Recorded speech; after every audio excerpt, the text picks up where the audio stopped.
En este laboratorio vamos a utilizar el diagrama de Smith para determinar también parámetros de la línea de transmisión. Una particularidad que lo vamos a hacer, por ejemplo, para una línea que no tiene pérdidas y posteriormente a la misma línea le agregamos pérdidas para comparar los parámetros. ¿Sí? Es por eso que en esta primera parte se ponen las expresiones que se deben ajustar en el diagrama de Smith, que está hecho para líneas sin pérdidas cuando la línea tiene pérdidas. ¿Sí? Y entonces, ¿eso qué quiere decir en el fondo? Quiere decir que el coeficiente de reflexión, las impedancias de entrada y los parámetros que se pueden determinar con el diagrama de Smith para líneas sin pérdidas son ajustables cuando la línea tiene pérdidas. Con ese objetivo se pone la expresión que modifica, por ejemplo, la amplitud del coeficiente de reflexión, que es esta expresión. Conforme nos alejamos, digamos, desde la carga hacia el generador, el coeficiente de reflexión disminuye. Y si es al revés, se va incrementando. También hay que considerar la fase, aunque particularmente la fase de una línea sin pérdidas o de una línea con pérdidas es la misma. Y esta sería la expresión genérica para esas dos condiciones. Entonces, todas estas fórmulas están dadas cuando la posición Z es 0 en la carga. Eso quiere decir que las longitudes negativas son las que tienen sentido físico. Bueno, entonces este es el marco teórico. Y la tarea 1. La tarea 1 consiste entonces, ¿sí?, en utilizar una línea de transmisión donde se dan los parámetros, la longitud, ¿sí? Esta línea de transmisión, se dan los determinados parámetros, las frecuencias de operación, y se da la impedancia de entrada. Es este el dato ahora. Y se pide la impedancia en la carga. O sea que ahora el desplazamiento es del generador hacia la carga.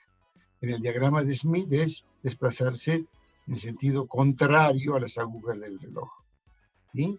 Y entonces, si queremos analizar el coeficiente de reflexión y lo tenemos aquí, cuando nos desplacemos hacia la carga, el coeficiente de reflexión va aumentando en módulo hasta llegar acá, cuando la línea tiene pérdidas. ¿Sí? Muy bien. ¿Por qué?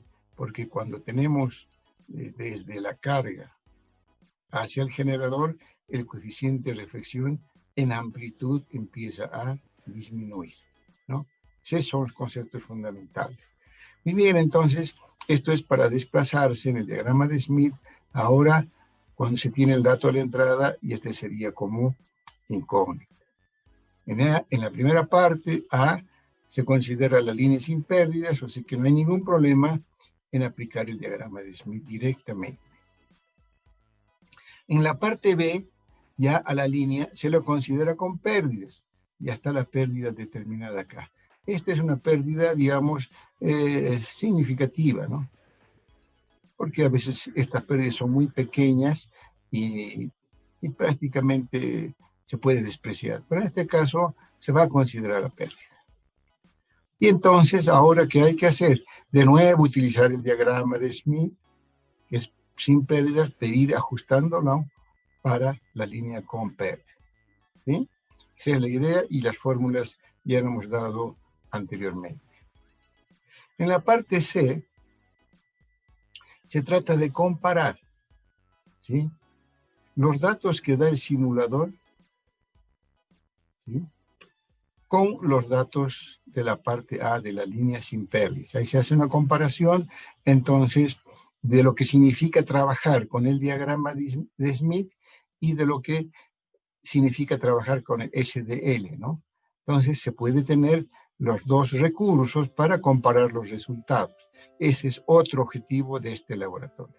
Y por eso se pone aquí analizar justamente esas facilidades, ¿no?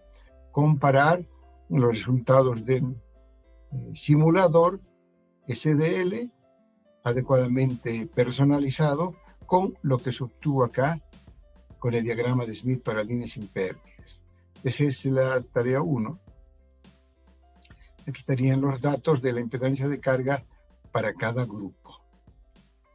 Y la tarea 2 es nuevamente utilizar la carta de Smith y ahora se puede considerar a la línea con una carga en cortocircuito y después cuando se pone una carga ZL, ¿ya?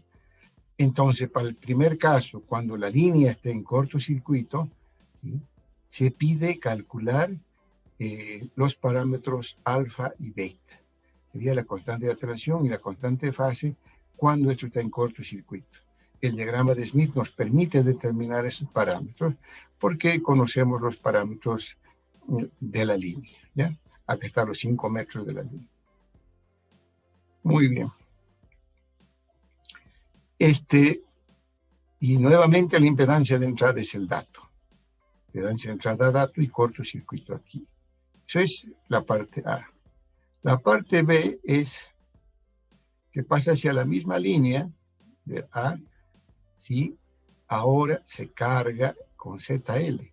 Ahora el dato es ZL y se pide la impedancia de entrada, ¿sí? Entonces, en esta tarea se va a trabajar en los dos sentidos, del generador hacia la carga y de la carga hacia el generador para desplazarse en el diagrama de Smith. ¿Sí? Eso es todo, entonces, para esta tarea. ¿Sí? Acá está ya cuando se da la parte B, es cuando el dato es la carga y esto es impedancia entrada. Si quieren, estos serían los datos para cada grupo, ¿ya?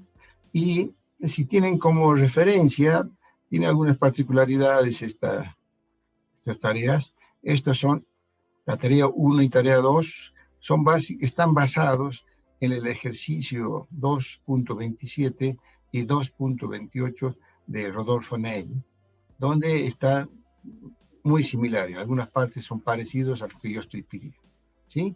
Bueno, eso sería todo por esta fecha.